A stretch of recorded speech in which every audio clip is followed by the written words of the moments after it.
¿Qué dirías si un niño de 7 años te mirara directamente a los ojos y te dijera que recuerda haber pasado 38 años paralizado junto a un estanque en Jerusalén, esperando un milagro que llegó de la mano de Jesús? ¿Lo considerarías producto de una imaginación infantil desbordada o te detendrías a escuchar los detalles imposiblemente precisos que emergen de su pequeña boca? En las calles empedradas de Puebla, donde los campanarios coloniales se alzan contra el cielo, como dedos señalando al infinito, vive Mateo Hernández, un niño cuya historia desafía toda lógica. Sus padres, María Elena y Roberto, jamás imaginaron que las palabras de su hijo menor transformarían por completo su comprensión de lo posible y lo imposible, de lo terrenal y lo divino. La casa de los Hernández se encuentra en el barrio de San José, donde las fachadas de colores pastel abrazan secretos familiares y los aromas del mole poblano se mezclan con el incienso que escapa de las ventanas abiertas durante las oraciones vespertinas. Roberto trabaja como restaurador de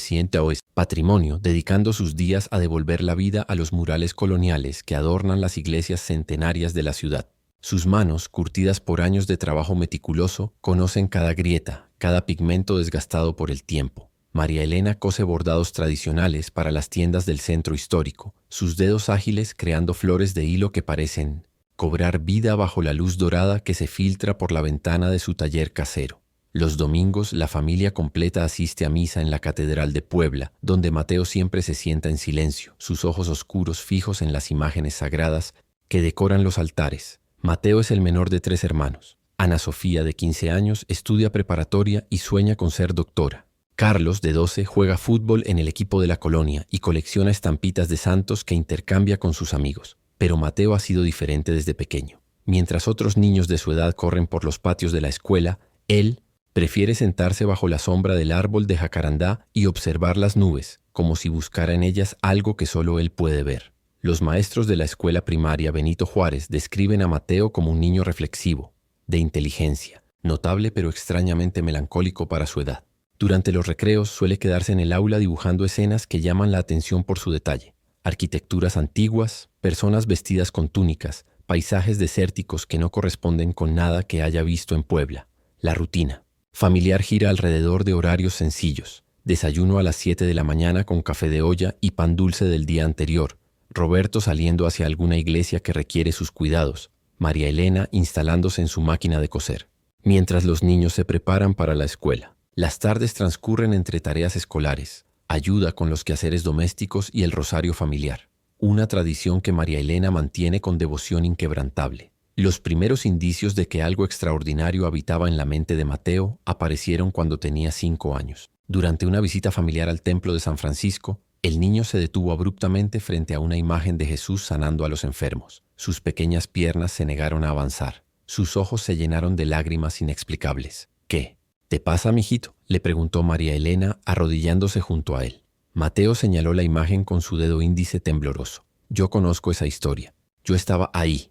Los padres intercambiaron miradas de preocupación disfrazada de sonrisa. Los niños dicen cosas extrañas todo el tiempo, pero la intensidad en los ojos de Mateo, la certeza absoluta en su voz infantil, dejó una semilla de inquietud que comenzaría a crecer lentamente. Durante los meses siguientes, Mateo comenzó a despertar por las noches con pesadillas recurrentes. Gritaba que no podía mover las piernas, que necesitaba llegar al agua, que había esperado demasiado tiempo. Roberto y María Elena lo consolaban, lo cargaban hasta su cama, le cantaban canciones de cuna hasta que volvía a dormir.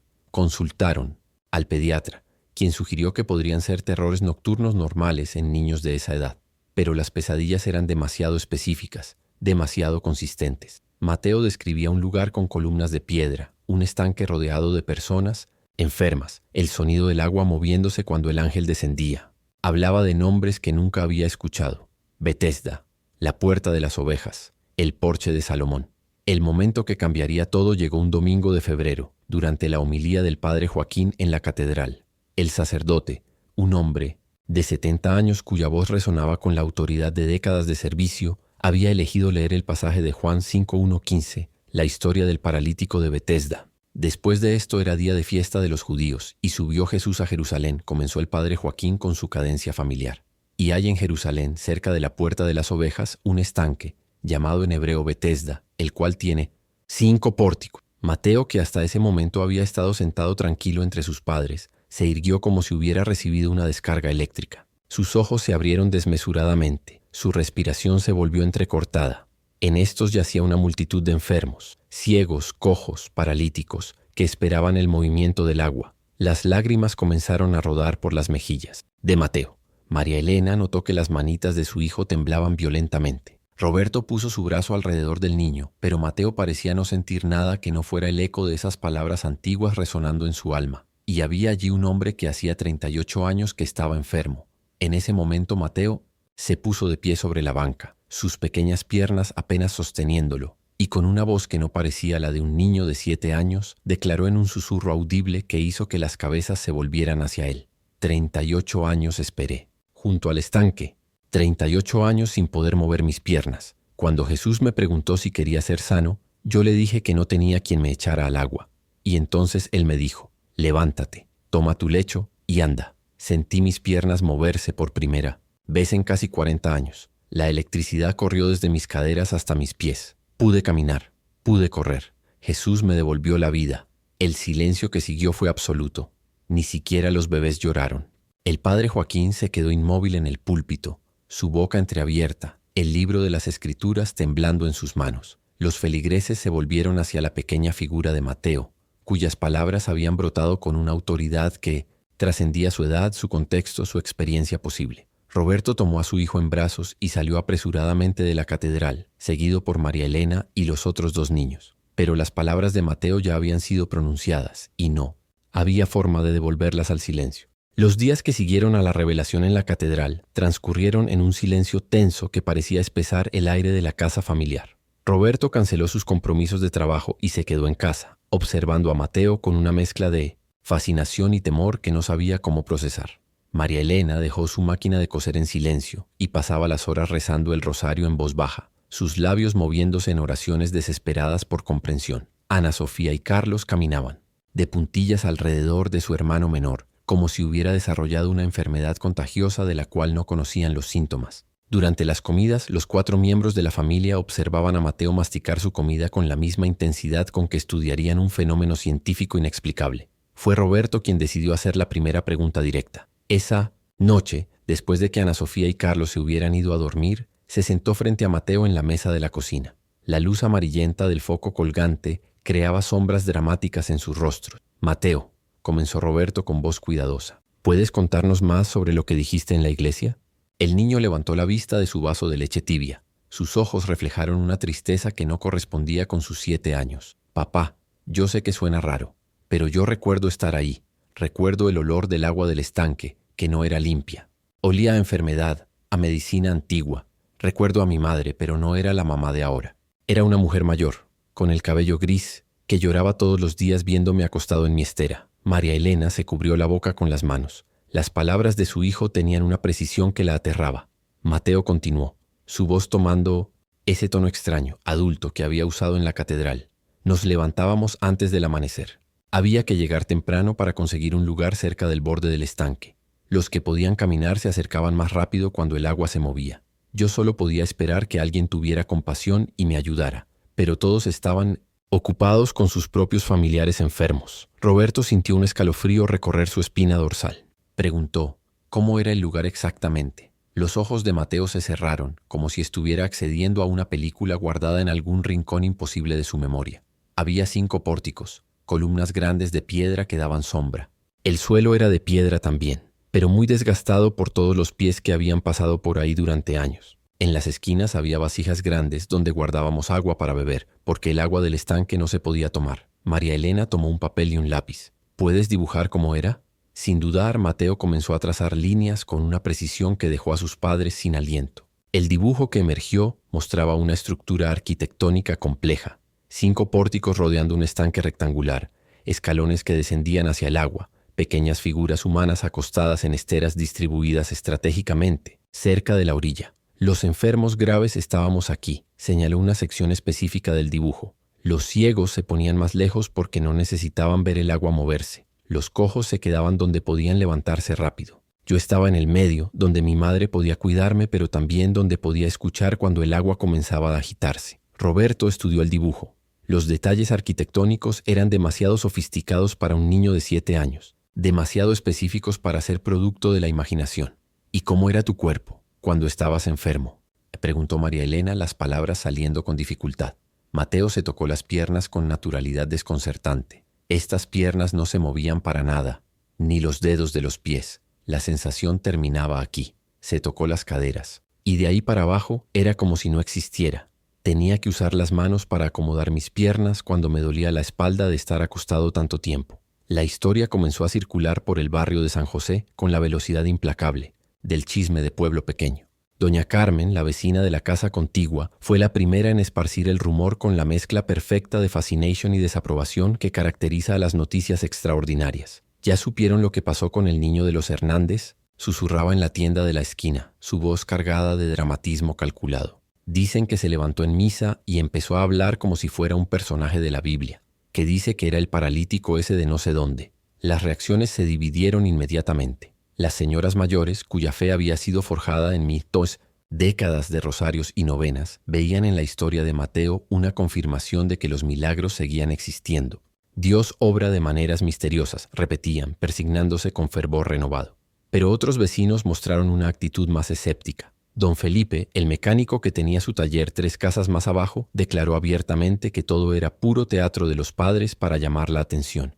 Su esposa, doña Luisa, añadió que seguramente los Hernández habían estado llenándole la cabeza al niño con historias bíblicas hasta confundirlo. La situación se complicó cuando la maestra de Mateo, la profesora Guadalupe Martínez, pidió una cita urgente con Roberto y María Elena. La reunión tuvo lugar en la pequeña oficina de la dirección escolar, un espacio claustrofóbico decorado con dibujos infantiles y carteles motivacionales. Señores Hernández, comenzó la profesora Martínez con voz diplomática pero preocupada. He notado cambios significativos en el comportamiento de Mateo durante las últimas semanas. En la clase de historia, cuando hablamos sobre las civilizaciones antiguas, él corrige detalles que no están en los libros de texto. Ayer, durante la clase de religión, describió la Jerusalén antigua con una precisión que me resultó perturbadora. Roberto se inclinó hacia adelante. ¿Qué tipo de correcciones hace? Por ejemplo, cuando mencioné que en tiempos de Peasantry, Jesús las casas tenían techos de paja. Mateo levantó la mano y explicó que en Jerusalén los techos eran planos, de piedra y barro, y que se usaban para secar ropa y dormir durante las noches calurosas. Cuando le pregunté dónde había aprendido eso, me dijo que lo recordaba. María Elena sintió que el suelo se movía bajo sus pies. ¿Algo más? La profesora Martínez bajó la voz. También ha comenzado a hablar con otros niños sobre lo que él llama su vida anterior. Algunos padres de familia ya me han llamado preocupados porque sus hijos llegan a casa preguntando si ellos también tuvieron vidas anteriores. La situación escaló cuando el padre Joaquín decidió hacer una visita pastoral a la familia Hernández. El anciano sacerdote llegó un jueves por la tarde, su sotana negra contrastando con las paredes de colores alegres de la casa. Había traído consigo al padre Miguel, un jesuita más joven especializado en teología bíblica que había llegado recientemente a Puebla. Los 2 sacerdotes se sentaron en la pequeña sala, aceptando el café de olla que María Elena había preparado con manos temblorosas. Mateo se sentó en el sofá entre sus padres, sus piernas colgando sin tocar el suelo, aparentando exactamente los 7 años que tenía. Mateo, comenzó el padre Joaquín con voz gentil. Me gustaría que me contaras lo que recuerdas sobre el estanque de Betesda. El niño miró directamente a los ojos del sacerdote. ¿Quiere que le cuente todo, padre? Sí, hijo, todo lo que puedas recordar. Mateo respiró profundamente y comenzó a hablar con esa voz que ya no sorprendía a su familia, pero que dejó a los sacerdotes visiblemente perturbados. El estanque estaba cerca de la puerta de las ovejas, en el lado norte del templo. La gente decía que un ángel bajaba de vez en cuando y movía el agua, y que el primero que se metiera después de eso quedaría sano de cualquier enfermedad que tuviera. Pero yo nunca pude ser el primero. Durante 38 años vi a otros curarse mientras yo seguía acostado en mi estera. El padre Miguel tomó notas frenéticamente. Las referencias geográficas, los detalles arquitectónicos, incluso la duración específica de la enfermedad coincidían perfectamente con el texto bíblico. ¿Recuerdas el día que Jesús llegó?, preguntó el padre Joaquín.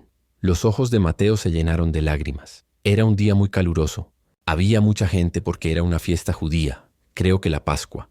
Yo estaba acostado en mi lugar de siempre, cerca del primer pórtico, cuando vi a un hombre caminando entre los enfermos. Era diferente a todos los demás. Tenía algo en los ojos, como si pudiera ver dentro de las personas. ¿Qué pasó cuando se acercó a ti? Se detuvo justo frente a mí y me preguntó, ¿quieres ser sano? Yo pensé que era una pregunta extraña, porque obviamente quería ser sano, pero le expliqué que no tenía a nadie que me ayudara a meterme al agua cuando se moviera, y entonces él me dijo algo que nunca voy a olvidar. El silencio en la sala era absoluto. Hasta el reloj de pared había dejado de hacer ruido. Me dijo: levántate, toma tu lecho y anda.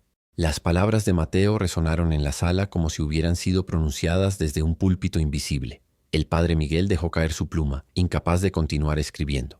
El padre Joaquín se persignó automáticamente, sus labios moviéndose, en una oración silenciosa. ¿Y qué sentiste en ese momento?, preguntó el padre Joaquín con voz casi inaudible.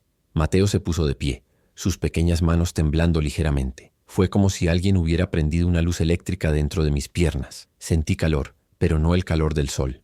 Era un calor que venía de adentro, como si mis huesos estuvieran despertando después de casi 40 años dormidos. Y entonces, por primera vez en toda mi vida adulta, pude mover los dedos de los pies. El niño miró sus propios pies, como si estuviera reviviendo ese momento imposible.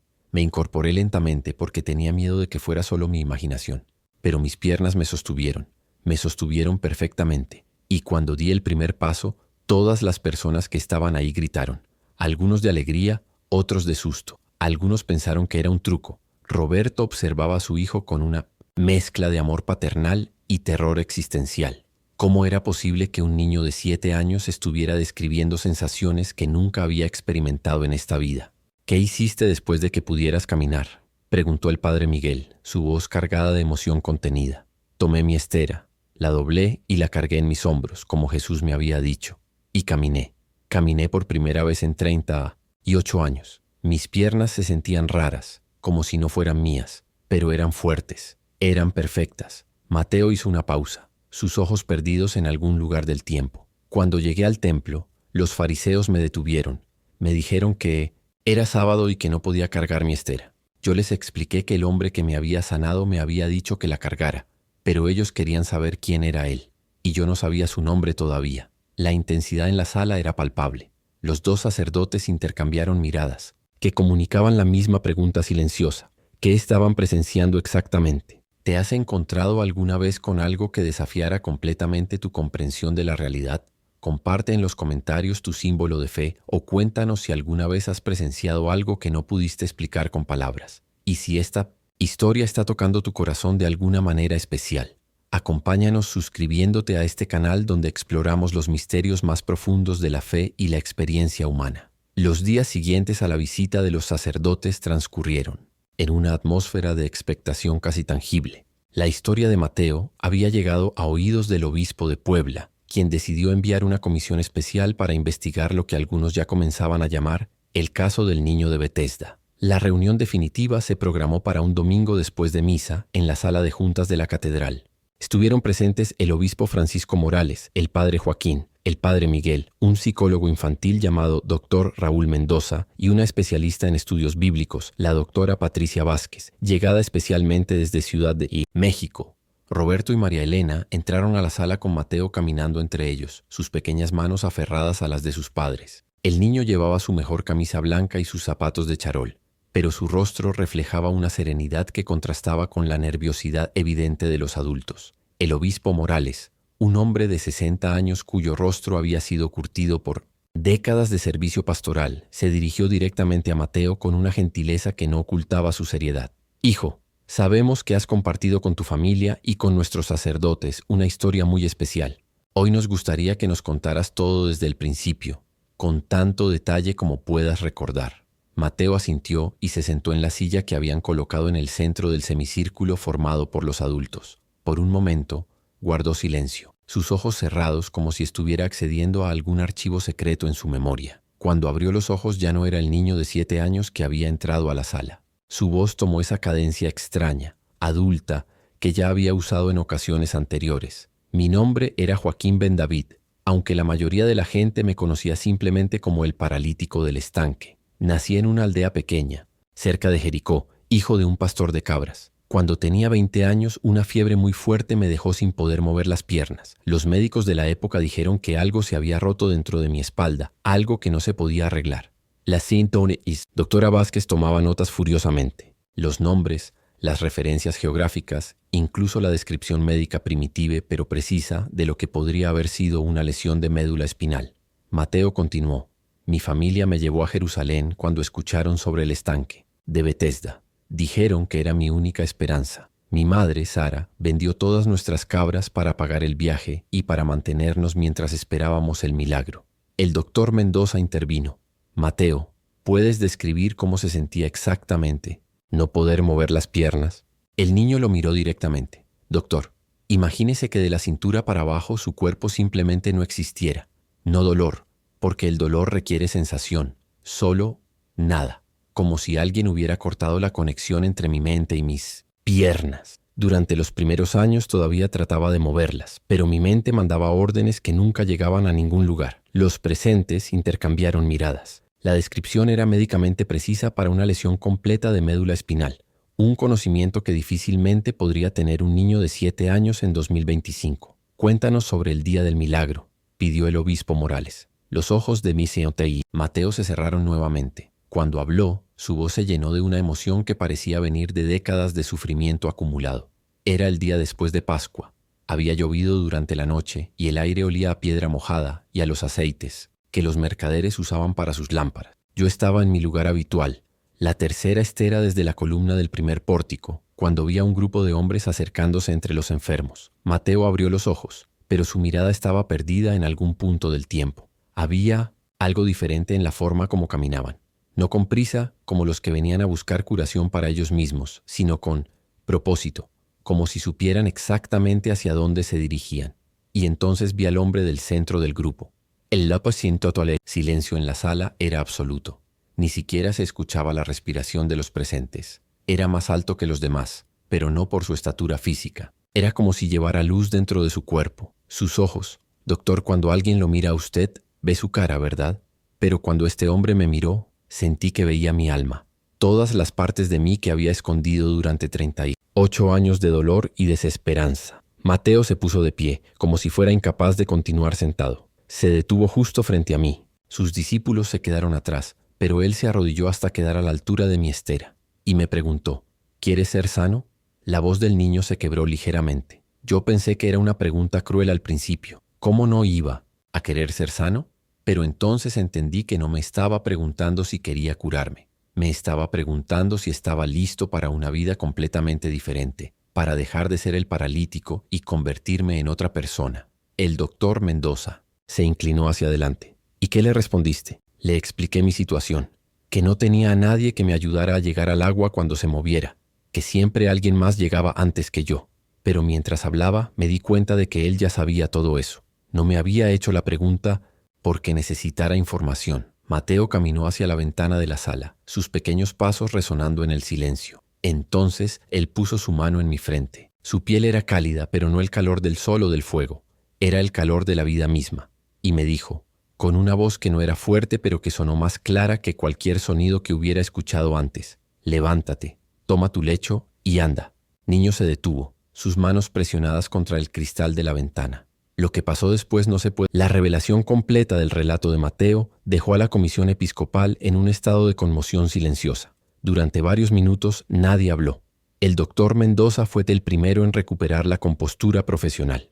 Mateo, dijo con voz cuidadosa, ¿entiendes que lo que nos has contado es muy difícil de explicar desde el punto de vista científico? El niño asintió con naturalidad. Sí, doctor, yo también sé que suena imposible, pero no puedo cambiar lo que recuerdo. No puedo hacer que sea menos real para mí solo porque sea difícil de creer para otros. La doctora Vázquez finalmente encontró su voz. Los detalles que has proporcionado sobre la arquitectura del templo, la geografía de Jerusalén en el primer siglo, incluso las costumbres sociales relacionadas con los enfermos, son extraordinariamente precisos. ¿De dónde obtuviste esta información? Mateo la miró con una expresión que mezclaba paciencia infantil con una sabiduría inexplicable.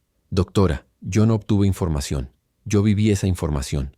Es diferente. El padre Miguel intervino. ¿Recuerdas qué pasó después del encuentro con Jesús? ¿Cómo terminó tu vida como Joaquín ben David? Los ojos de Mateo se entristecieron. Seguía a Jesús durante un tiempo, pero no era uno de los 12 discípulos principales. Era parte del grupo más grande de personas que caminaban con él escuchando sus enseñanzas. Estuve presente en algunos de los milagros que hizo después. Vi cuando alimentó a los 5.000, cuando caminó sobre el agua del mar de Galilea. Hizo una pausa, como si le doliera continuar. Pero cuando llegó el tiempo de su crucifixión, yo no fui lo suficientemente valiente. Me escondí como muchos, otros, y esa cobardía me siguió hasta el final de esa vida. Roberto, que había permanecido en silencio durante toda la sesión, finalmente habló. ¿Y cómo llegaste a ser nuestro Mateo? El niño se acercó a su padre y tomó su mano. Papá, yo no sé cómo funciona eso. Solo sé que cuando desperté siendo este Mateo, los recuerdos de Joaquín estaban aquí. Se tocó la frente, esperando a que fuera lo suficientemente grande para entenderlos. 3 meses después de esa reunión definitiva, la vida de la familia Hernández había encontrado un nuevo equilibrio. La comisión episcopal había emitido un informe confidencial que describía el caso como extraordinario pero no concluyente, una formulación diplomática que satisfizo tanto a creyentes como a escépticos. Mateo regresó a su rutina escolar, normal, aunque la profesora Martínez reportaba que el niño había desarrollado una empatía inusual hacia los compañeros que enfrentaban dificultades físicas o emocionales. Durante los recreos se le veía frecuentemente consolando a otros niños que habían sido lastimados o excluidos. Roberto volvió a su trabajo restaurando murales coloniales, pero ahora llevaba consigo una nueva perspectiva sobre las historias sagradas que adornaban las paredes de las iglesias. Cada rostro de santo, cada escena bíblica había adquirido una dimensión de realidad que antes no poseía. María Elena continuó bordando, pero sus diseños habían comenzado a incorporar motivos que no podía explicar completamente. Arquitecturas antiguas, figuras en túnicas, paisajes de una tierra lejana que nunca había visitado pero que reconocía en los recuerdos que su hijo compartía ocasionalmente. Los domingos, la familia seguía asistiendo a misa en la catedral.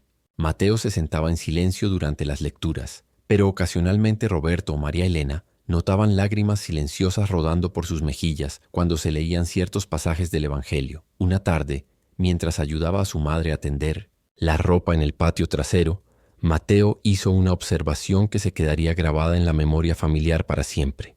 Mamá, creo que Dios nos da estas memorias no para que seamos famosos o especiales, sino para que recordemos que sus milagros son reales, que el amor es más fuerte que cualquier enfermedad, cualquier dolor, cualquier tiempo que tengamos que esperar. María Elena se arrodilló junto a su hijo y lo abrazó.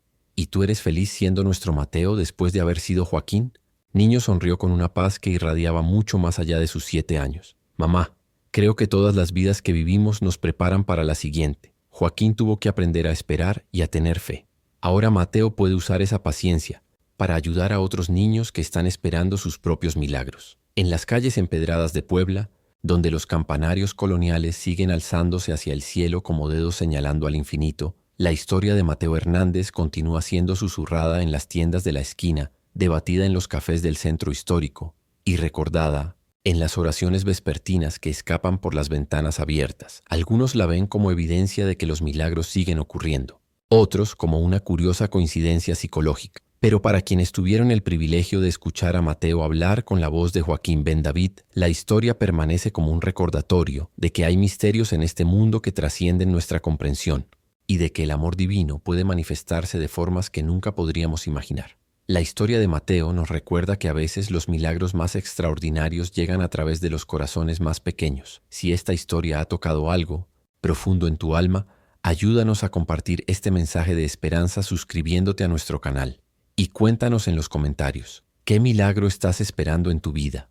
¿Hay algún momento en que hayas sentido la presencia divina de manera inexplicable? Tu historia podría ser el aliento que alguien más necesita escuchar hoy. Que la paz de Mateo, la fe de sus padres y el milagro eterno del amor divino acompañen tu camino.